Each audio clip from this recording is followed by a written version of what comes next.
This is the day after Christmas, also known as Boxing Day in some European countries.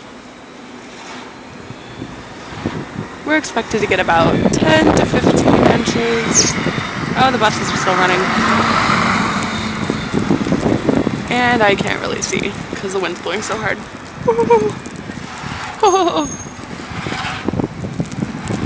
Merry Christmas to you. Hello, NYPD.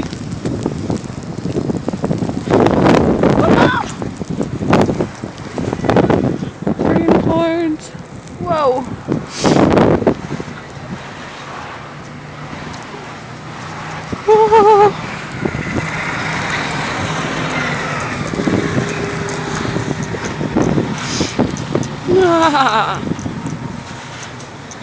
And it's gonna do this till noon tomorrow. Right now it's about, I don't know, 5 or 6 o'clock.